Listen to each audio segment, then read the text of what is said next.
Alors, je crois que tout le monde est installé, quasiment tout le monde. On va pouvoir commencer. Voilà, on va respecter le timing. Je me présente, Gilles Trichard, donc pour le magazine La Revue Oui Demain. Et on va justement parler de demain, même si déjà le demain est en marche avec ce salon, on l'a vu depuis ce matin. Alors, en plaisantant, je disais tout à l'heure, on va rouler des R pendant 1 heure parce que réemploi, réduction, réutilisation, recyclage, évidemment. Puis il y a un autre R qui est le sujet d'aujourd'hui, c'est le R de révolution des usages.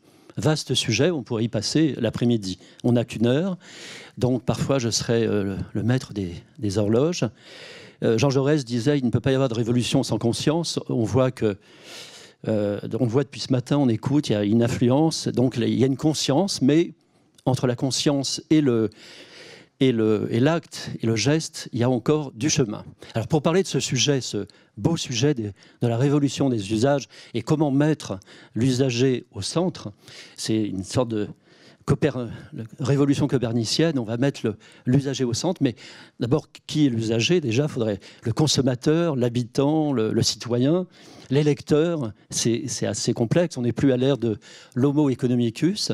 Alors, pour parler de ce sujet, donc, je vais vous présenter, même s'ils sont déjà à l'écran, les personnes, les experts, les acteurs engagés, très engagés.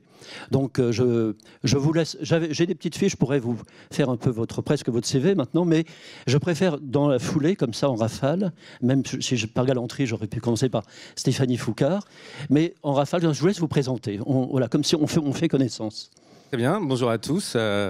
Stéphane Crène de GS1. GS1, c'est une organisation internationale et on a un métier un peu particulier. Nous, on essaie de produire des standards. Les standards, c'est quoi?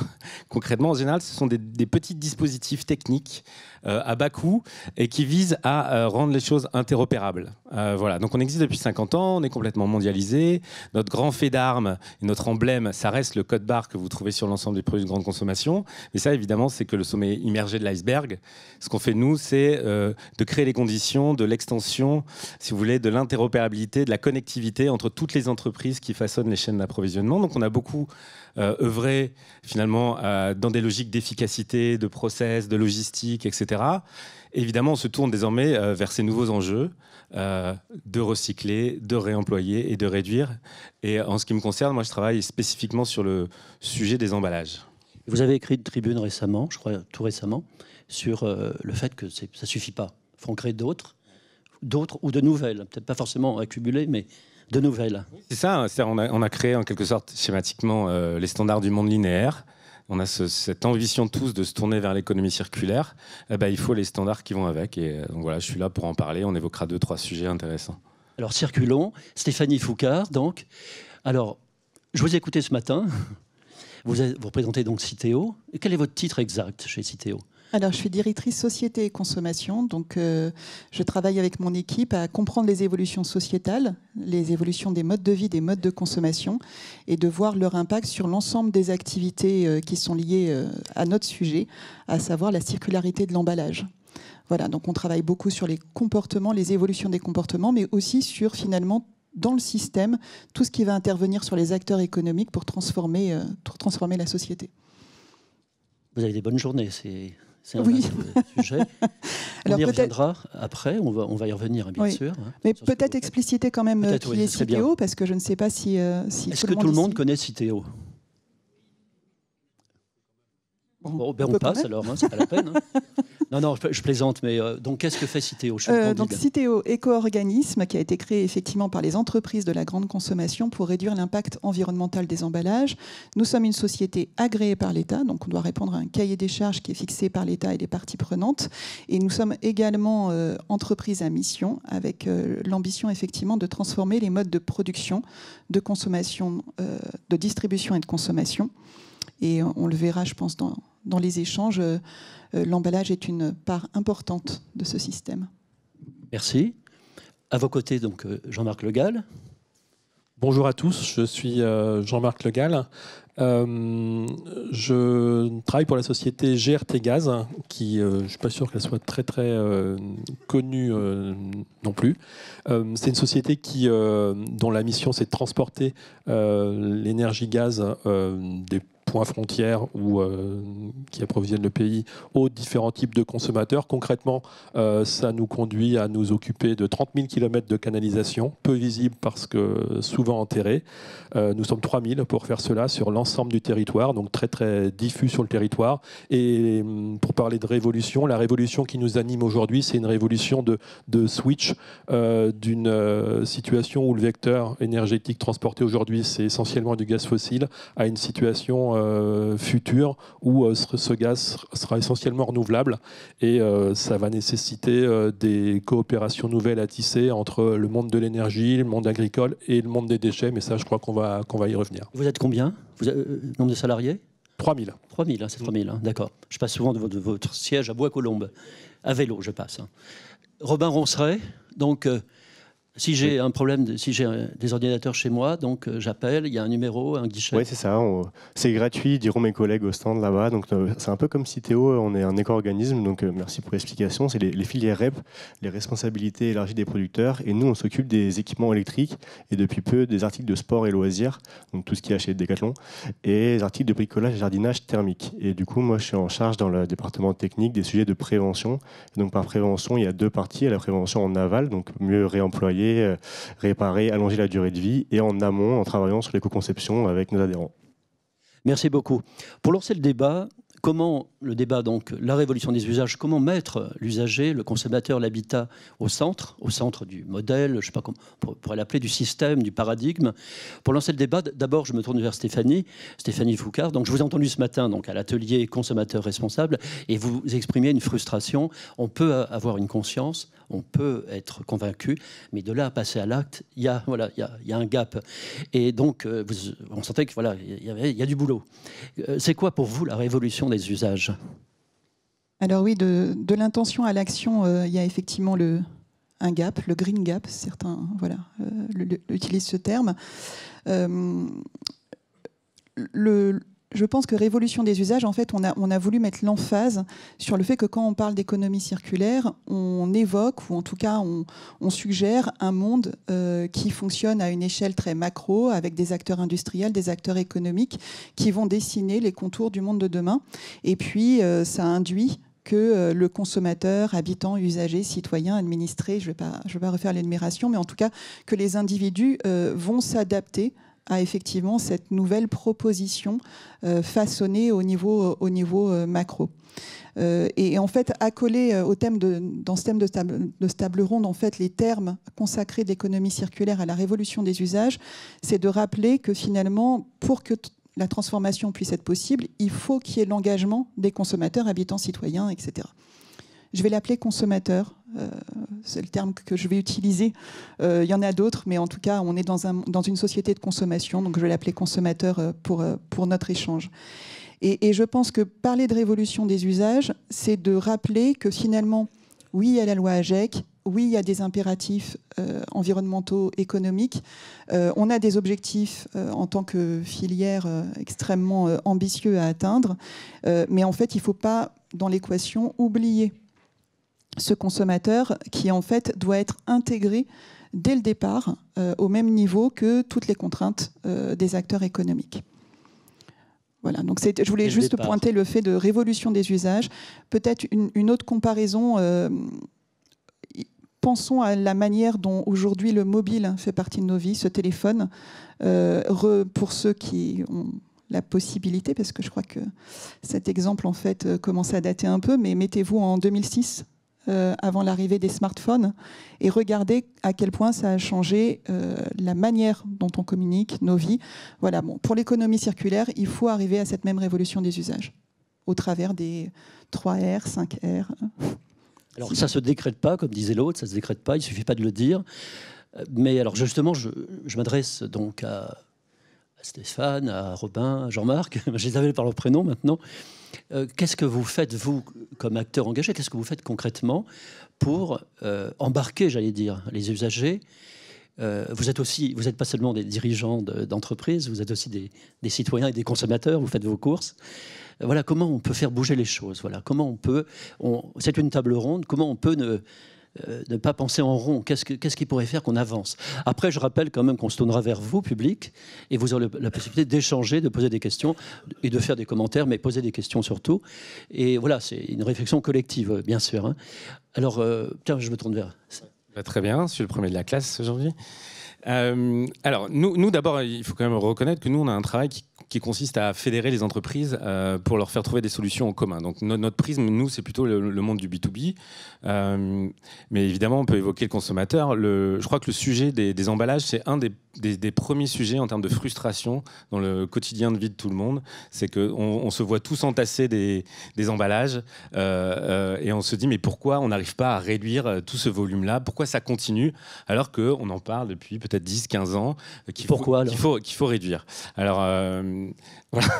Et donc, moi, je pense qu'il y a beaucoup de solutions à cela qui se situent du côté de l'interconnexion et des nouvelles façons de travailler entre les entreprises.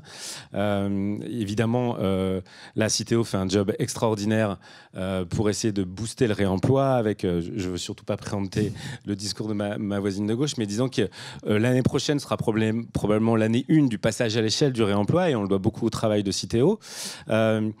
Après, il faut imaginer les formules qui probablement limitent le plus la contrainte pour le consommateur parce que on parle de consignes pour le réemploi. Donc imaginez que déjà le consommateur il va probablement demain avoir le choix à faire entre un produit jetable, on dit à usage unique mais en vrai c'est jetable, et un produit réemployable. Il y a une consigne pour l'un et il n'y en a pas pour l'autre. Déjà, il y a une sorte de distorsion de concurrence. Et en plus, du coup, qui dit consigne dit contrainte du retour. Donc ça fait beaucoup, il faut mettre de sa poche quelque chose et en plus il faut penser à le rendre. Et donc c'est très intéressant qu'on se projette tous vers des modèles de réemploi qui minimisent la contrainte pour le consommateur. Et moi je milite personnellement beaucoup pour une solution qui viserait à permettre justement des logiques de déconsignation à la maison avec le smartphone. Et ça, figurez-vous que c'est des logiques qui avancent. On a des expérimentations à grande échelle qui ont lieu et notamment en Angleterre, au Pays de Galles, etc. Et qui montre que les choses au plan technique sont faisables, que le consommateur, évidemment, il préfère ça que d'avoir à trimballer ses emballages jusqu'au retour magasin. Comment ça marcherait alors? Alors, ça marcherait. En fait, la seule problématique, c'est qu'il faut, surtout si on lui rend une consigne, il faut s'assurer qu'il l'a bien fait. Il faut s'assurer qu'il a bien mis l'emballage dans la bonne poubelle, ou alors, si c'est du réemploi, dans l'espace de collecte qui est dédié à la récupération des emballages réemployables. Comment ça marche? Notamment, ce fameux code barre qu'on a tous sur les produits de grande consommation, il va falloir le transformer pour qu'on passe d'une logique d'identification de la classe d'objets, c'est-à-dire que ces bouteilles-là, elles ont toutes le même code barre parce que ce sont toutes les mêmes bouteilles, et il va falloir mettre des numéros uniques, c'est-à-dire qu'il va falloir rajouter des numéros de série de telle façon à s'assurer qu'un même packaging, un même emballage ne puisse pas être déconsigné plusieurs fois. Donc voilà une solution évidemment qui concerne les discussions entre professionnels, mais qui pourrait largement impacter, on va dire, le parcours consommateur vis-à-vis du réemploi, abaisser la contrainte et rendre du coup ce geste beaucoup plus, on va dire, simple et on l'espère massif et populaire. Et en France, ça va être expérimenté, ça va être. Je vais laisser Stéphanie répondre. Ouais, je vais peut-être venir en complément, effectivement, et merci Stéphane, parce que tu rentres tout de suite dans le vif du sujet sur le réemploi. Alors, pour ceux qui ne l'ont pas en tête, effectivement, aujourd'hui, on a majoritairement dans les linéaires des magasins des produits qui sont emballés dans des emballages à usage unique. Emballages que vous pouvez après déposer dans le bac de tri pour le recyclage, mais qui sont quand même à usage unique. Et l'emballage réemployable permettrait effectivement de créer cette circularité de l'emballage, ce qui va profondément transformer la manière dont les acteurs de la distribution et dont toute la logistique et aussi le lavage va s'organiser au niveau des territoires. Donc effectivement, Citeo pilote un projet parmi d'autres sur le réemploi, mais il y en a un qui est quand même de grande ampleur qui va avoir lieu en 2025. C'est le projet Reuse qui vise à effectivement tester sur un quart de la France dans 1200 magasins la mise à disposition des consommateurs, donc l'accessibilité d'une offre de produits dans des emballages réemployables. Alors, vous connaissez les emballages réemployables, vous pensez sans doute et vous projetez à la bouteille, voilà, comme celle-ci, une bouteille en verre. Et ça doit évoquer pour vous aussi ce sujet de la consigne qui existait avant. Voilà. Mais là, ce qu'on est en train de travailler avec l'ensemble de l'écosystème, C'est vraiment une révolution parce que l'objectif est d'avoir l'emballage réemployable au même niveau que l'emballage à usage unique. Donc ça pose des questions, et Stéphane, tu l'as très bien dit, effectivement ça change le parcours consommateur, ne serait-ce parce que dans des étapes de logistique, des étapes de stockage à domicile, donc des contraintes supplémentaires, et vous le savez, dans notre monde aujourd'hui de consommation, on n'a que des contraintes qui viennent s'accumuler et des impératifs écologiques, environnementaux qu'on nous rappelle en permanence. Ce matin, vous avez parlé de pression même, je me rappelle. Oui, une pression qui est médiatique, une pression qui est psychologique, la pression des pairs, la pression morale aussi. Pour toute personne qui est effectivement engagée dans la consommation responsable, l'impression que finalement on en demande toujours plus. Et pour ceux qui sont peut-être moins engagés, l'impression que finalement c'est sans fin. Et donc on doit, nous, acteurs de l'écosystème, prendre en compte les contraintes des consommateurs et arriver à trouver effectivement le bon équilibre. Donc les solutions, comme celles que tu présentes, Stéphane, sont effectivement investiguées pour voir qu'est-ce qu'il est possible de faire pour réduire au maximum les zones de frottement et les contraintes. Parce que si on ne les réduit pas et qu'on attend en fait la bonne volonté des consommateurs, ou qu'on considère que les actions de communication, que les actions de marketing vont seules, par la force du discours, engager dans l'action, en fait, ça sera voué à l'échec. Parce que ça sera surajouté de l'injonction. Donc là, voilà, je pense qu'il doit y avoir dans la salle des personnes qui sont experts du design thinking et qui se disent, mais bien sûr, c'est une évidence, sauf qu'aujourd'hui, pour les acteurs de l'économie circulaire, ce n'est pas aussi évident que ça, quand on doit gérer en même temps, effectivement, les impératifs financiers, industriels et de faisabilité, tout basiquement. C'est-à-dire que l'emballage est moins perçu comme un produit que comme un service, c'est une logique de service. Alors, pour l'emballage réemployable, oui, effectivement, là, l'emballage qui est déjà un service, et on a tendance à l'oublier, là, renforce encore sa dimension servicielle. Il faut vraiment avoir en tête qu'on n'achète pas des emballages. On achète des produits qui sont emballés, et le système de conditionnement est un service que le consommateur a tendance à oublier, ou en tout cas à oublier au moment où l'emballage a rendu ce service et qu'il faut s'en débarrasser. Jean-Marc Le Gall, les usagers, vous n'avez pas un accès direct, mais qu'est-ce que ça vous inspire, la révolution des usagers ? Quand j'écoutais Stéphane et Stéphanie à l'instant, je me disais que ce qui nous rassemblait, c'était que finalement, on avait une vision dans nos domaines respectifs de ce que pourrait être une société qui aurait réussi sa transition, et que la clé pour que cette vision se transforme en réalité, c'est que justement le consommateur, les citoyens plus généralement, comprennent ce chemin, comprennent ce qui arrive, et qu'on sorte, c'est exactement ce que tu disais à l'instant, d'une logique de l'injonction en fait. Et donc, dans le domaine de l'énergie, par exemple, ça peut vouloir dire ce que je distingue, c'est qu'une transition qui serait réussie est souvent considérée de façon un peu basique comme une électrification généralisée de tous les usages énergétiques. Or ça a un peu ses limites, et l'avenir sera clairement fait d'une complémentarité entre des usages électriques et des usages gaz dans le domaine de l'énergie. Et pourquoi ça nous connecte à notre problématique d'aujourd'hui? Parce que l'usage gaz, si on veut qu'il soit décarboné demain, rester fossile, c'est pas une option. Hein, faut quand même, rester fossile, c'est échouer dans la transition. Hein, c'est pas plus compliqué que ça. Et si on veut donc réussir la transition dans le domaine gaz, il faudra valoriser des gisements de déchets, donc on est sur le dernier R là, de la chaîne des R, pour en faire une ressource et les convertir en énergie gaz. Et ça, c'est une chaîne que le grand public doit intégrer, sinon tous ces projets de production qui vont émerger sur le territoire et qui sont concomitants d'une transition réussie, ils seront rejetés, ils seront incompris, ils seront refusés, et globalement on restera au fossile, et puis voilà. Et ça va de soi, c'est ce que vous espérez, mais qu'est-ce qui bloque, qu'est-ce qu'il faudrait dénouer, qu'est-ce qu'il faudrait débloquer? J'aime pas considérer qu'une société qui évolue est une société bloquée, parce que quand on est dedans, on a toujours l'impression que ça va pas assez vite, mais il faut pas considérer que c'est bloqué pour autant. C'est-à-dire que les mentalités, elles évoluent tous les jours. Regardez, on est sur une thématique réduction, réemploi, recyclage, revalorisation, et la salle est pleine. Donc non, on n'est pas bloqué. Les gens, ils sont intéressés par ce sujet-là, ils essayent de mieux le comprendre pour mieux avancer. Et non, moi, je pense qu'il faut plutôt en parler le plus souvent possible avec le plus de monde possible pour que tout ça gagne une cohérence d'ensemble et que ça se concrétise. Mais on pourra y revenir plus précisément. Je sais que vous êtes allé voir ce qui se passe au Danemark. Hein. On a fait un reportage avec Oui Demain au Danemark. Le biogaz, le biomasse, tout ça s'est rentré sans qu'il y ait d'injonction, de campagne. Tout s'est fait de manière un petit peu... pas naturel, mais ça s'est enchaîné comme ça, par prise de conscience. Ouais, c'est vrai que le fait d'avoir des pays qui ont réussi cette transition, ça aide à la rendre crédible. Au Danemark, aujourd'hui, plus de 40% du gaz consommé est produit localement avec des déchets danois, essentiellement adossés au domaine de l'agriculture. Donc on n'est pas sur la valorisation des refus de tri, qui est un deuxième gisement qu'il faudra savoir aller chercher si on veut réussir complètement la transition. Nous, en France, on est à 3% aujourd'hui, donc on est quand même nettement en dessous. Mais ça veut quand même dire que le monde de l'énergie et le monde de l'agriculture ont réussi à travailler ensemble pour faire émerger une filière.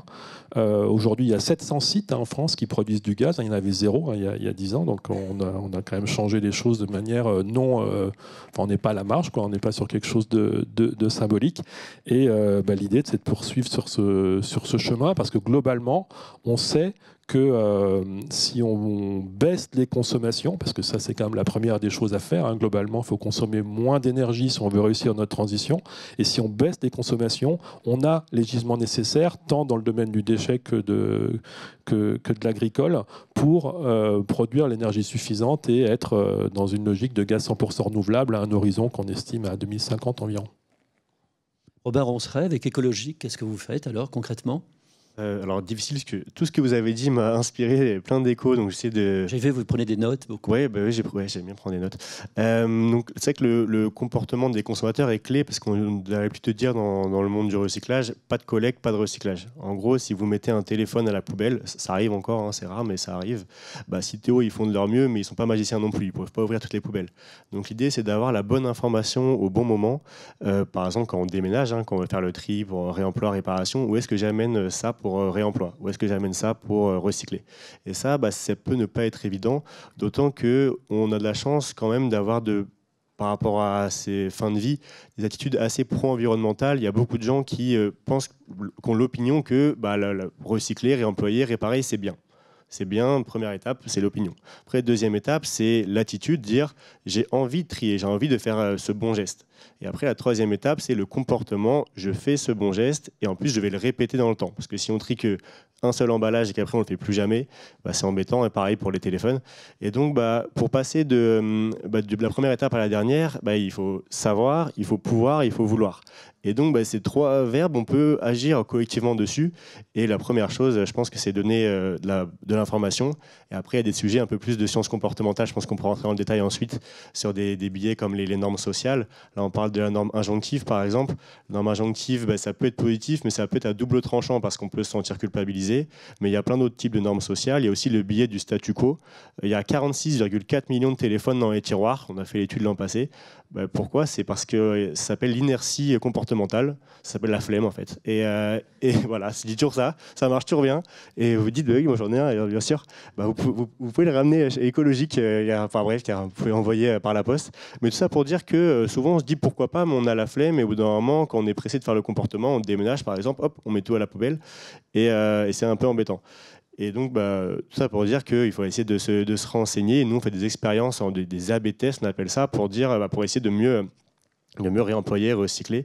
Et je donnais un exemple, vous qui habitez peut-être à Paris, dans le 14e arrondissement l'an passé, et là on va le refaire dans le 19e, on a fait un A/B testing tout simple, on a envoyé des enveloppes, on a dit à la moitié des gens, vous avez le choix, c'est vous qui dites s'il marche ou s'il ne marche pas, et si vous voulez réemployer ou recycler. Le résultat, c'était que... les gens ne faisaient pas de choix, mais par contre, on avait 46% de plus de téléphones portables dans ceux à qui on a laissé le choix. Donc en fait, là, c'est un autre levier, l'engagement. En laissant le choix aux gens, ils ne font pas le choix, ce qui est assez curieux, mais pour autant, ils nous ramènent les téléphones. Donc nous, on est contents, on essaie de réemployer. Et ça, c'est le levier d'engagement, et c'est un truc qui marche assez bien. C'est-à-dire, je responsabilise les gens, et on va le faire ensemble. Parce que la technique, comme disait Stéphane, ça peut marcher, mais ça va le faire. Mais par contre, il faut que les comportements suivent. Et je suis un peu nuancé sur le fait qu'il faut simplifier le geste. Oui, il faut le simplifier. Par contre, en déresponsabilisant les gens, on n'y arrivera pas. Il faut se dire ce que je fais. Quand je trie un téléphone, je le fais parce que je suis responsable, parce que je sais que si je le mets à la poubelle, je pollue en fait. Voilà. Ce qui pourrait vous rendre optimiste? Ah ouais, plein de choses. Déjà vous qui êtes là, et puis le fait que on nous dit souvent, là je reviens sur un sujet un peu touchy, on va dire, qui est la consigne, les incentives. On nous dit souvent, je parle de téléphone portable parce que c'est ce que je connais le mieux, mais il y en a plein d'autres, des exemples. Vous avez qu'à donner une consigne aux gens pour qu'ils ramènent leur téléphone. Et là, on se rend compte que la valeur perçue et la valeur réelle sont différentes, et que pour autant, quand on pose la question aux gens, ils nous disent mais non, moi j'ai pas besoin d'argent pour rendre mon téléphone. Je suis content de le donner à Emmaüs. Et donc je me dis qu'il y a quand même beaucoup de gens qui sont prêts à faire le geste et qu'il faut juste leur donner la bonne information au bon moment. Et les laisser libres du choix. Et les laisser libres du choix, bien sûr. Voilà. Ce matin, l'Observatoire, l'Obsoco a parlé des récalcitrants. Ils ont fait une typologie, je leur fais un peu de pub, une typologie que les récalcitrants, les consuméristes, les indifférents. Et tout ça, c'est ce qu'on disait à la fin du débat de l'atelier, c'est que ça peut bouger, heureusement. C'est pas figé une bonne fois pour toutes. Oui, c'est pas figé, et surtout c'est personnalisé. Ça peut beaucoup dépendre des produits, ça dépend du comportement qu'on cherche à adopter. On peut se dire, par exemple, nous dans la réparation, on se dit peut-être que les hommes auront moins de mal à réparer que les femmes, ils sont plus bricoleurs. Non, pas vraiment, non. Et sur plein de cas, on a du mal à faire des personas très définis qu'on pourrait adresser facilement pour avoir un comportement donné. Donc c'est bien d'essayer de le faire, mais souvent on aura du mal à adresser les consuméristes et tout, parce qu'il y a des gens qui réemploient très bien, qui sont consuméristes ou qui ne sont pas du tout écolos, mais ils le font parce qu'ils ont d'autres raisons de le faire. Ils préfèrent réemployer parce qu'ils ont un aspect social, par exemple.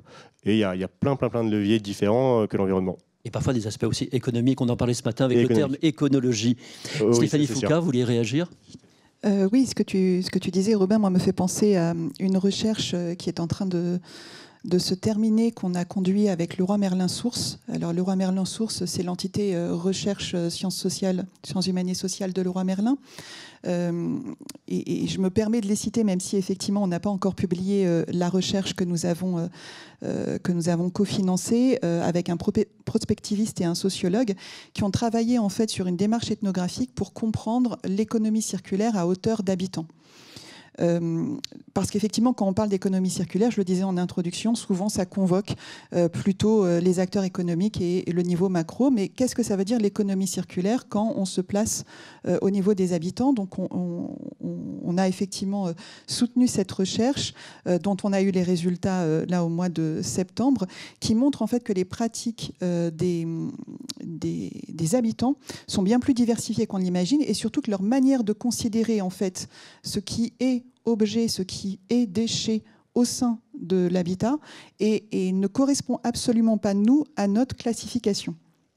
Et pour les emballages, par exemple, on a certains emballages qui ne sont pas considérés par les habitants comme des emballages, mais comme des produits dont ils vont se servir. Donc il y en a qui stockent tous les cartons possibles voilà, pour effectivement leur activité après de revente sur des plateformes dont je ne vais pas citer les noms, vous voyez très bien ce dont je veux parler, ou ceux qui vont avoir conservé l'ancienne chaîne IFI qui ne fonctionne pas parce que ça leur rappelle effectivement que c'était un cadeau et qu'ils n'arrivent pas à s'en débarrasser. En fait, ils ont travaillé sur un concept que je vais dévoiler ici, mais je vais essayer de le faire de manière plus synthétique, en disant il n'y a pas d'un côté un objet ou un emballage utile et de l'autre côté un déchet. Il y a en fait d'autres phases, et en fait ces phases, elles sont liées à la relation émotionnelle qu'on a avec l'objet et qu'on a tendance à nier quand on est effectivement des acteurs au niveau macro. Cette dimension émotionnelle à l'objet, c'est pas quelque chose qu'on considère dans nos plans d'action. Et en fait, ce qui est intéressant, c'est de voir que, par exemple, tout ce qui est réduction, réemploi, réutilisation, recyclage, même les termes, donc la manière de se représenter les choses, ne sont absolument pas conformes, je dirais, nous, à notre classification. D'ailleurs, vous-même, je pense que vous devez quelquefois parler de réutilisation, alors que, en fait, c'est du réemploi. Vous faites de l'upcycling, mais vous parlez de recycler. Et donc, ce qui est amusant, c'est de voir cet écart entre une économie circulaire à hauteur d'habitants, où, en fait, c'est pas binaire, c'est pas d'un côté un déchet et une utilité. C'est en fonction de la relation que j'ai à l'objet, de ce que ça me rappelle, de l'espace que j'ai, de ça peut toujours servir. On est d'accord qu'on est tous ici avec des milliards de choses qui pourront servir un jour, qu'on entasse voilà, dans nos Vous-même, placards. ça vous arrive? Moi, je suis conservatrice compulsive, c'est un enfer. Donc, je suis vraiment... Alors, pour le coup, j'ai un petit problème avec ça. Donc, mais c'est vrai que par rapport aux injonctions de désencombrement qu'on a tous, hein, même nous, par exemple, Citeo, pour le réemploi dont on parlait, l'emballage réemployable, il y a quelque chose là qu'on essaye d'identifier, on essaye d'identifier les leviers pour lutter contre, c'est le côté, je vais stocker dans mon garage, par exemple, tous les emballages réemployables et ils vont être immobilisés chez moi, alors que nous, on est plutôt dans une logique d'accélérer les boucles retour. Et j'imagine effectivement que pour les téléphones, pour tous les équipements déchets électriques et électroniques, c'est la même chose. Comment créer une circularité la plus rapide possible?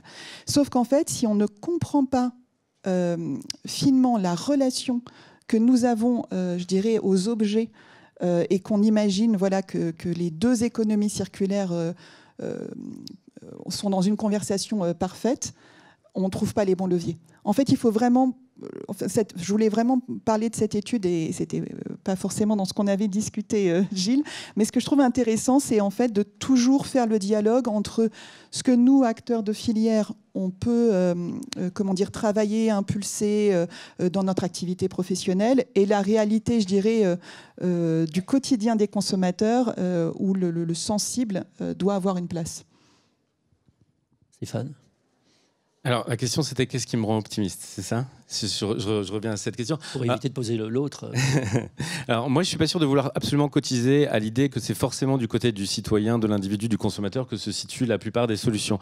Mais ce qui me rend optimiste, c'est la chose suivante. Vous savez qu'en France, on s'est vu un peu comme précurseur avec la loi AGEC, donc la loi qui fixe un peu les grandes orientations autour de l'économie circulaire, et qu'il n'y a pas très longtemps, des députés ont fait un rapport pour faire un peu le bilan finalement de cette loi, et c'était très paradoxal, parce qu'en même temps, on fait le constat que cette loi finalement a inspiré beaucoup. C'est 2020 ouais. Et un décret en 2024. C'est ça. Et là, on a fait un peu le bilan par rapport aux objectifs qui étaient annoncés, etc. Et donc on fait le constat qu'à la fois cette loi a beaucoup inspiré les autres législateurs dans d'autres pays, et à la fois les objectifs tels qu'ils étaient mentionnés dans la loi, il n'y en a pas beaucoup qui ont été atteintes. Et donc le législateur dit en fait c'est parce qu'on n'a pas prévu les contraintes qui allaient avec. Moi je pense que c'est pas forcément complètement faux. Mais je pense qu'il y a une autre raison pour laquelle en fait, on a pris du retard par rapport aux objectifs, c'est qu'en fait, la plupart des objectifs ne sont pas atteignables à partir de décisions qui concernent le chef d'entreprise. Si vous voulez, on n'est pas que dans le registre de la microéconomie. On est dans le registre de choses qui sont beaucoup plus systémiques. Et en fait, ce qui a pris du temps, c'est de réaliser que pour l'atteinte de ces objectifs, les entreprises, les agents économiques avaient besoin de travailler les uns avec les autres pour trouver des solutions communes. Et aujourd'hui, en 2024, quand on regarde un peu l'écosystème et on voit finalement l'incroyable dynamisme de toutes ces initiatives collaboratives, que ce soit drivé par les éco-organismes, que ce soit drivé par des cabinets de conseil finalement de nouvelle génération qui, dans leur gène, ont cet esprit de mettre les gens ensemble pour trouver des solutions communes. C'est ça qui me rend optimiste, c'est que désormais on a compris que si on voulait avancer, ça ne pouvait pas être fait chacun de son côté, mais c'est forcément parce qu'on allait le faire ensemble. Qu'en pense le grand acteur de l'énergie que vous êtes ? L'optimisme, de façon assez prosaïque, moi je le vois surtout dans le fait que nous en tant qu'acteurs de réseau, donc on n'est pas directement producteur d'énergie, on essaye de faire émerger les différentes filières et de montrer qu'elles existent. Et quand on lance des appels sur les filières de valorisation de déchets, justement, on voit concrètement plusieurs dizaines de projets qui lèvent le doigt, qui sont prêts à démarrer, ce qui montre qu'on a un fourmillement d'activités en fait sur le sujet, avec des entités souvent assez fragiles, c'est-à-dire que c'est pas, faut pas se raconter d'histoire, ce sont des domaines où aujourd'hui prendre des initiatives est quand même économiquement pas évident, mais globalement donc quand on lance des appels, on appelle ça des appels à manifestation d'intérêt pour justement matérialiser un peu l'existence de ces filières de valorisation, on l'a fait en 2022 sur une filière dite de pyrogasification. Enfin, je ne vais pas rentrer dans les détails des technos, mais enfin, il y a une filière, en gros, qui sait valoriser les déchets secs, qui est la filière de la pyrogasification. Et on a vu émerger près de 50 projets sur le territoire. On est en train de faire la même chose sur une filière qui s'intéresse plutôt aux déchets liquides. Et là, on voit émerger, on sortira les résultats en novembre, mais on a aussi plusieurs dizaines de projets qui lèvent le doigt. Donc bref, tout ça, ça rend optimiste. Mais, et là, je vais rejoindre un des points que Stéphane mettait en avant, c'est que globalement, ce qui... Enfin, c'est pas toujours la faute du consommateur ou du citoyen si les choses n'aboutissent pas. C'est-à-dire que là, il y a un moment, on doit aussi prendre conscience en tant qu'État que investir sur ces filières-là, ça a un sens. Si la transition se faisait à coup nul, on ne serait pas là, la salle serait vide et ça se ferait tout seul. Donc il y a des vraies logiques d'investissement à lancer. Il faut expérimenter, il faut permettre à ces technos, à des démonstrateurs de se concrétiser. Et pour ça, un coup de pouce public est quasi toujours nécessaire. Il ne faut pas se raconter d'histoire non plus. Les acteurs privés seuls n'ont pas les reins pour mener ce genre de projet ou ne sont pas accablés comme ça aujourd'hui. Et c'est ça aujourd'hui. Enfin, aujourd'hui, la prise de responsabilité, elle doit être assez large et on doit avoir la vision de se dire si j'investis 100 dans des filières de valorisation de déchets aujourd'hui, en termes d'impact carbone, enfin dans la logique de Quinet, l'impact carbone évité m'économise bien plus que 100 en fait. C'est pour ça que ça a du sens. Vous n'êtes pas seulement des entreprises ou des éco-organismes, vous êtes aussi des émetteurs d'idées. Je pense à la tribune récente, mais j'imagine que vous écrivez aussi des tribunes. Interpeller les pouvoirs publics, faire bouger les choses. Il faut être un peu la mouche du coche quand même, en même temps. Oui, il faut être la mouche du coche et en même temps, il faut aussi être dans un dialogue et pas considérer que les personnes avec qui on échange n'ont pas capté tous ces enjeux parce qu'il faut se mettre dans leurs chaussures et aujourd'hui, au niveau de l'État, la contrainte budgétaire, elle est réelle. Donc, je ne suis pas en train de dire qu'il faut investir de manière inconsidérée. Mais en même temps, on doit partager une même compréhension des enjeux qui sont devant nous pour se dire que ces investissements-là, ce sont des investissements qui, globalement, sont nécessaires au pays, avec comme sujet annexe le fait que si nous, on ne s'y met pas, cette transition, elle sera peut-être ratée chez nous, mais elle pourra être réussie ailleurs. Hein. Donc globalement, c'est pas statique tout ça. Vous avez devancé ma question, c'était exactement ça. Voilà, si on ne le fait pas nous-mêmes, d'autres le feront, et même très bien. On a cité un pays, entre autres, mais même si ces pays ne sont pas trop comparables, démographiquement parlant. Mais Robin, je voyais opiner. Ouais, j'opine beaucoup parce que je suis beaucoup d'accord. Ouais. Après, ça peut se faire à l'échelle de la France, mais aussi des choses à partager à l'échelle européenne. Hein, ça sert à ça, l'Europe, a priori. On voit au Danemark, nous, on voit par exemple dans les déchets, par exemple en Guadeloupe, ils font très bien le tri des déchets parce qu'il y a une question d'être ilien aussi, c'est un peu différent. Le Danemark, c'est un plus petit pays. Ça peut être en Corse aussi, ils font très bien le tri des déchets, en tout cas les déchets électriques. Donc, je suis assez optimiste sur le fait qu'il faut faire ça ensemble, mais au niveau mondial, j'allais dire, parce que des très grandes entreprises adhérentes de Citeo ou d'écologique nous disent « Ouh là là, qu'est-ce que c'est que votre truc encore, la loi AGEC ?»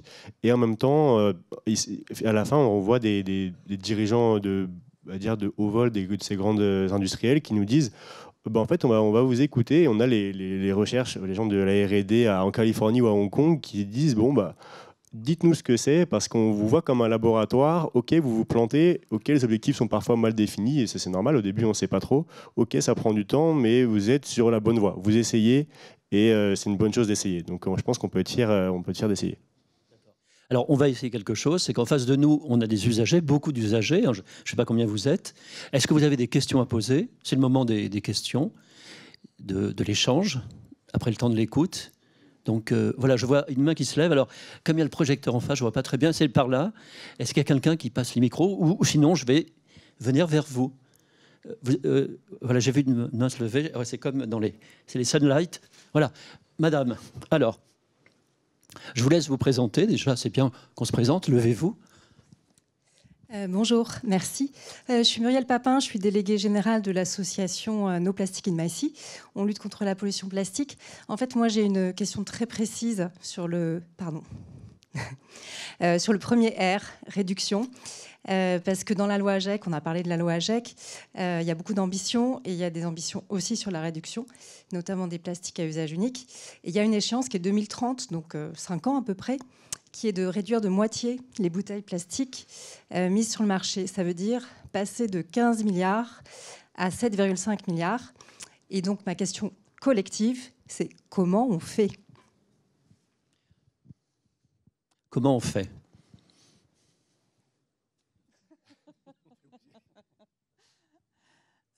Alors, comment Vous on avez fait 3 heures pour ça.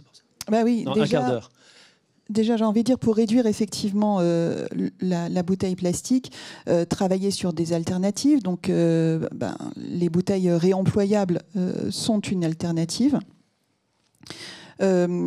Je pense que sur la question des bouteilles en plastique, il faut aussi le penser en termes d'usage, c'est-à-dire qu'on travaille également sur la question des contenances, les nouveaux usages, comme par exemple les fontaines qui peuvent remplacer les bouteilles et notamment les petits formats.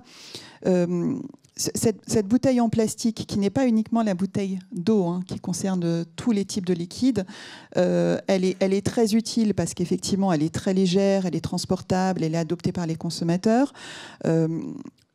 On a mené de nombreuses actions et on continue de mener de nombreuses actions pour augmenter son taux de recyclage, parce que déjà, ça permet de réduire l'empreinte et l'impact environnemental, mais on travaille aussi avec les industriels pour réduire d'abord l'emballage. Il y a eu beaucoup de travail qui a été fait sur le bouchon, beaucoup de travail qui a été fait sur le poids de cette bouteille et sur effectivement des solutions, soit de différents conditionnements, je vous ai parlé des fontaines, soit effectivement des bouteilles réemployables.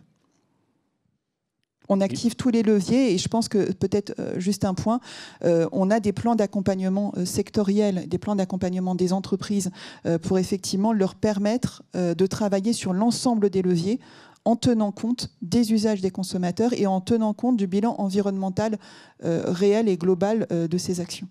Merci. Stéphane Crenne. Oui. Alors d'abord, je voudrais commencer par saluer le travail qui est mené par ces associations qui sont fort utiles. Je veux dire, il y a aussi des choses qui se passent pas bien et il faut des gens capables de le dire et de le dire haut et fort. Je pense notamment au fait qu'on n'a toujours pas de points d'eau dans les gares SNCF en France, etc., alors même que la loi l'oblige, etc. Donc merci pour tout ce travail. Moi, je peux simplement évoquer les pistes de solutions sur lesquelles nous, on travaille. Nous, on produit du standard, donc on n'est pas directement impliqué dans ces sujets-là. Mais par exemple, ce qu'on essaye de faire, c'est de faire en sorte que chaque industriel soit en capacité de décrire très précisément la nature de l'emballage qu'il utilise sur son produit et que cette donnée, une fois standardisée, puisse circuler finalement auprès de toutes les parties prenantes.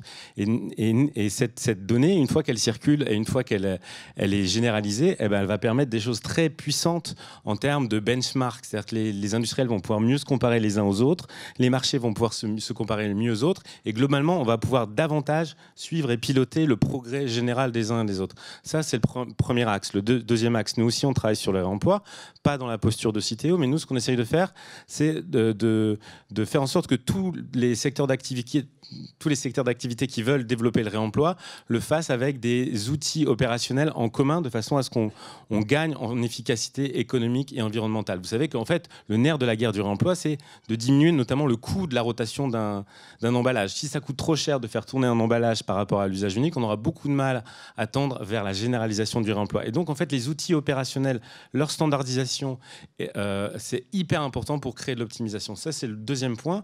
Et le troisième point, peut-être la chose la plus systémique qu'on a à mettre en marché ces prochaines années, c'est l'emballage logistique. Il faut qu'on passe de logique d'emballage logistique à usage unique à des emballages logistiques réemployables. Alors, ils sont peut-être en plastique, mais ce sera du plastique réemployable.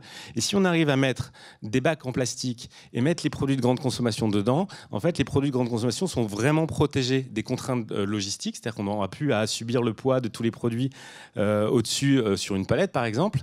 Et donc, une fois qu'on a les produits qui sont mis dans des boîtes dans la logistique, on peut avoir un levier d'éco-conception très puissant pour réduire grandement le grammage du plastique si on utilise du plastique, et même switcher probablement du plastique dans un certain nombre de cas vers du carton. Donc ça, c'est des ingrédients que nous, on va chercher à mettre en marché ces prochaines années. Évidemment, l'idée, c'est pas de le faire seul, c'est de le faire de façon massive, collective, parfois à l'échelle française, mais aussi parfois à l'échelle européenne. Merci. Une autre question ? Ah, J'arrive. Alors, je vous laisse vous présenter. C'est toujours bien de savoir qui parle, d'où on parle. Bonjour. Donc moi, je suis consultante en RSE et en stratégie RSE. Et j'aimerais vous poser une question à Stéphanie Foucard à propos de la standardisation. On parle du réemploi. Vous avez fait des tests sur le fait justement d'avoir des standards de bouteilles en verre, c'est ça, hein. Quels sont les enseignements de ces tests et quels sont les retours des éventuelles marques qui ont participé à ce test? Et est-ce que c'est vraiment la solution de la standardisation? Est-ce que c'est vraiment la solution? Alors, il y a une partie de la question à laquelle je ne pourrais pas répondre parce que je n'ai pas la compétence pour. Et je préfère le dire d'entrée de jeu, et notamment sur le résultat des tests. On a développé effectivement des standards, donc des emballages standardisés. Et peut-être, alors je comprends à votre question que vous connaissez le sujet, et notamment le projet Reuse. Je vais me permettre juste, pour le reste effectivement du public, nous, ce qu'on travaille en ce moment, c'est un dispositif national harmonisé où les standards de réemploi ont une place extrêmement importante, puisqu'on a la vocation, en tout cas, d'accélérer le développement du réemploi et donc de ne pas être dans des micro-boucles locales avec du coup des standards, mais qui sont multiples, mais essayer de rationaliser les standards pour permettre un système multilocal, voilà, donc un dispositif national harmonisé, c'est bien le sens, c'est-à-dire d'avoir par les standards la capacité de pouvoir agréger des territoires de plus en plus grands. Alors on a intégré dans le projet Reuse les standards que nous on avait effectivement travaillé et avec les verriers. On a également intégré les emballages qu'on appelle iconiques, c'est-à-dire les emballages qui sont spécifiques à une marque, mais où les volumes sont de telle ampleur que finalement ça en conduit à devenir des standards. Je ne vais pas citer une marque, mais vous voyez, j'espère, voilà, des emballages iconiques, par exemple dans le secteur des boissons. Et le troisième point qu'on a intégré, c'est également les standards du réseau vrac et réemploi, puisqu'effectivement, le réemploi, ce n'est pas Citeo qui l'a comment dire, créé. Il y a déjà des systèmes de réemploi qui existent, où il y avait des standards qui étaient ceux du réseau vrac et réemploi qu'on a également intégrés dans le projet Reuse. Donc en fait, on a vraiment vocation à intégrer le maximum d'acteurs dans cette démarche de dispositif national harmonisé. Merci. Je ne suis pas certaine d'avoir répondu totalement à la question, mais il y a une partie, je pense, que je ne pourrais pas être... Il y a d'autres acteurs que Citeo aujourd'hui qui recherchent des solutions pour faire du réemploi, quelle que soit la forme du contenant, et donc qui proposent d'autres solutions. Est-ce que, justement, est-ce que c'est pas intéressant de travailler, comme vous disiez tout à l'heure, de travailler ensemble sur des solutions multiples, puisqu'on voit que la solution à niveau local, finalement, est la meilleure pour... Alors, là, je vous ai parlé, en tout cas, on a évoqué avec Stéphane le projet Reuse, qui est effectivement à vocation sur le secteur alimentaire de développer les emballages réemployables. Mais on a également des appels à projets qui sont ouverts à tous les acteurs pour soutenir sur d'autres secteurs, sur d'autres types d'emballages, à des échelles effectivement locales, le développement du réemploi. Donc on n'est pas du tout figé sur un seul type de projet. Nous, notre vocation, c'est vraiment d'impulser une dynamique de réemploi sur l'ensemble du scope. Nous avons une question, monsieur. Merci. Bonjour, Timothée Poulain. Je suis entrepreneur dans le monde de la circularité pour les électroménagers. J'avais une question. Le premier point, c'est réduction. On parle de réduction de déchets, mais est-ce que le premier objectif, ce ne serait pas de réduire la consommation? Et est-ce que c'est un gros mot? Réduire la consommation, oui. C'est-à-dire sobriété, déconsommation. Bon, c'est électroménager, du coup, je vais essayer. Donc, on peut essayer, oui. C'est vrai qu'il y a la phase d'usage. Nous, on parle beaucoup de la phase de fin de vie qui est assez méconnue, moins que la phase d'usage et la phase de fabrication. Et on dit réemploi, réparation, c'est positif parce que comme la fabrication, notamment d'électroménager, est le principal émetteur de CO2 et sur d'autres indicateurs également. Mais oui, la consommation, elle peut évoluer. Il y a plein d'autres façons de que la propriété. Il y a des choses comme l'économie de fonctionnalité ou la location qui peuvent être pertinents. Par exemple, pour un frigo, il vaut mieux avoir son frigo chez soi. Pour la machine à laver, ça pose question. Pour la perceuse, c'est probable qu'il vaut mieux avoir des perceuses partagées parce qu'on l'utilise qu'en moyenne 13 minutes par an. Donc non, c'est pas un gros mot. Après, ça dépend comment on l'entend. Il faut que chacun y trouve tout son compte et chacun voit un peu ses besoins et ses comportements, notamment d'achat, en conséquence. Je ne sais pas si j'ai répondu. Est-ce qu'il a répondu? Ah. Bon, ben, vous me faites marcher, c'est bien. Ouais, juste peut-être rapidement sur les sujets d'énergie, la réduction de niveau de consommation, c'est aujourd'hui un sujet qui fait plus débat. Hein. Tous les scénarios qu'on publie sont des scénarios qui, à horizon 30 et au-delà, sont à moins 30, moins 40, moins 50% globalement sur les niveaux totaux consommés. Donc, comme c'est un peu un fluide qui irrigue l'ensemble de l'économie, si on serre à l'entrée, globalement, on aide bien dans cette logique de réduction globale de conso. Et comme je disais tout à l'heure, de toute façon, la transition, si elle était à coût nul, on en parlerait moins. Comme globalement, on a des produits qui coûteront plutôt plus qu'aujourd'hui, en consommer moins, ça a du sens, mais c'est aussi le résultat d'une logique économique. Merci, Monsieur Le Gall. Madame, une question? Oui, Sandrine Raffin, Link Up. Je voulais parler des populations qui sont en situation de précarité alimentaire. Une étude a été menée très récemment par Seaways, aussi le Crédoc et d'autres associations. On aurait 37% des Français qui seraient en situation de précarité alimentaire. Et parmi ces Français, à peu près 25% qui mangent mal aussi parce qu'ils n'ont soit pas de four à micro-ondes, soit pas de plaque. Les étudiants font la cuisine parfois dans des bouilloires. Donc je pense que les logiques de réemploi et de recyclage, peut-être c'est ce que vous faites, monsieur, je pense que c'est absolument essentiel parce que peut-être qu'ici dans cette salle, on a tous un four à micro-ondes et des plaques, etc. Mais je crois qu'il faut aussi avoir en tête qu'il y a une partie de la population, et juste à l'instant, je recevais en push une alerte montrant que la consommation serait en berne. Donc peut-être que certains Français vous ont entendu, mais pensons aussi à ceux qui, aujourd'hui, ont du mal, et notamment en s'alimentant, à avoir le matériel qui va leur permettre de s'alimenter. Il y a eu 3 études qui ont démontré exactement la même chose. Merci. Donc, dimension sociale du sujet. Oui. Une autre question? On se rapproche du temps imparti. Juste merci, parce que c'est vrai qu'on parle réemploi, il y a le don et la vente, et autant que faire se peut, le don est positif, que ce soit pour l'alimentaire avec ses contraintes, que ce soit pour l'électroménager. Donc, j'ai parlé d'électroménager. Si vous êtes une association, une entreprise, vous avez des électroménagers à donner, vous pouvez aller sur e-réemploi.eco, c'est la minute commerciale, et on se chargera de les donner à Emmaüs, à Envie, à tous ces acteurs qui savent les besoins de ces personnes qui ont des socialement. Et vraiment, c'est un but en soi. Moi, ça me passionne. Je pourrais vous en parler des heures. Et il n'y a pas que l'environnement social doit être un très bon complément. Donc, merci beaucoup. Très bien. Excusez-moi. Moi je voulais intervenir. Maël Lemoyle, Leclerc. Je voudrais rebondir sur ce que vient de dire Madame et sur la question des consommations. En tout cas, je pense que déconsommer, c'est une chose, mais surtout, ça, c'est quand on a les moyens. Et comme l'a dit Madame, il y a beaucoup de gens qui n'ont encore pas accès à certains produits ou à l'électroménager. Je pense que la réponse à la déconsommation, c'est pas déconsommer, c'est peut-être consommer mieux, s'adapter à ses besoins, et pour pouvoir permettre à tout le monde et à tous les consommateurs d'avoir accès aux produits.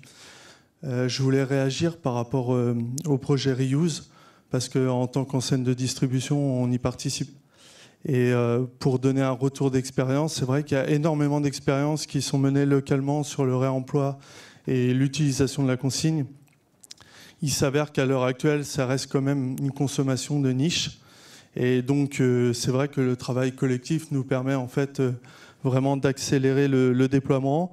Mais on se rend compte quand même qu'il y a beaucoup de contraintes. Et lors du Reuse Day qui s'est déroulé hier matin et hier toute la journée, on en a beaucoup parlé. Donc j'espère qu'on aura des avancements en ce sens pour faire avancer le réemploi. Merci.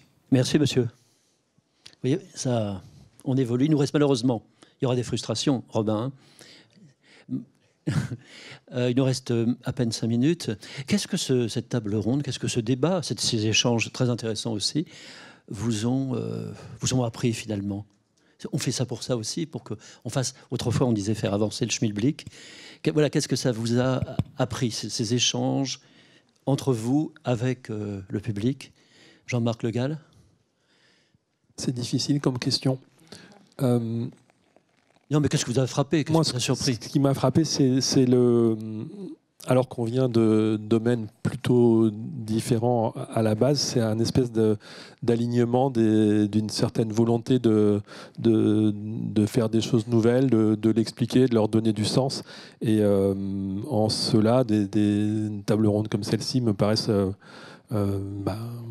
prometteuse, porteuse de sens et germe d'idées nouvelles, parce que justement, c'est pas en restant dans son secteur dont on voit parfois trop vite les limites qu'on arrive vraiment à avancer dans ces logiques d'évolution, de révolution aussi même. Hein. Donc faut savoir bouger les lignes, et pour ça, se bousculer un peu à plusieurs, c'est quand même plutôt sain. Donc moi, j'en retire une volonté commune d'acteurs qui pourtant ne viennent pas des mêmes horizons de faire évoluer les choses. Robin, qui prend toujours des notes. Oui, non, je disais, un article. Ce sujet de collaboration, on est d'accord. Et si vous avez envie de travailler avec nous là-dessus, et c'est peut-être le cas, n'hésitez pas à nous contacter. C'est vrai que faire un peu la théorie des jeux dit on peut être gagnant tout seul, c'est mieux que les autres tous perdants. Mais en la théorie des jeux, dans le dilemme du prisonnier, il vaut mieux être tout le monde un peu gagnant, parce que s'il y a un grand gagnant, il y a souvent quelques petits, voire des grands perdants. Donc voilà, essayons de collaborer. Je vois qu'on est tous disposés à cela ici. Donc, Stéphane Crène? Oui, c'est un peu la même chose. Je pense que c'est toujours très agréable et très sympa, ces moments où on se retrouve, on se rassemble. Et en fait, ça nous permet de se sentir plus forts. C'est vrai que parfois, dans nos organisations, j'imagine que certains d'entre vous, des fois, se sentent un peu seuls sur ces sujets-là.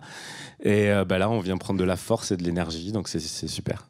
Je rappelle qu'en sortant, peut-être pas trop longtemps non plus, parce que vous avez des agendas, mais vous pourrez échanger de manière un peu informelle à la sortie. C'est l'Agora aussi ici. Et pour le mot de la fin, donc Stéphanie Foucard, donc voilà, qu'est-ce que ça vous a appris ou pas appris au début, mais ça a évolué. Il y a eu le social qui est sorti à la fin. Voilà, qu'est-ce que ça vous inspire en fait? On parle d'économie circulaire, on parle des R. Je pense qu'on parle surtout des communs.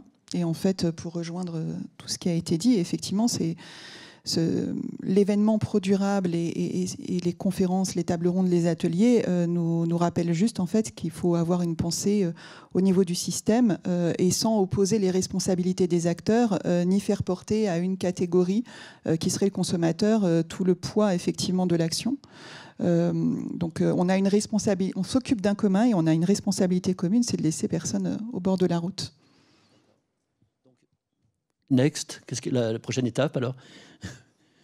Continuons, on ne lâche rien, comme dit Citeo. On lâche rien. Voilà. Donc là, peut-être vous avez des questions encore, mais on a respecté le timing. Et on a passé presque 58 minutes, déjà 58 minutes 30 ensemble. C'était un plaisir. Merci d'être venu, d'avoir participé. Et sachez que vous avez la possibilité de prendre contact, de vous engager encore plus, usagers, publics que vous êtes et citoyens. Au revoir, à une prochaine fois. Merci.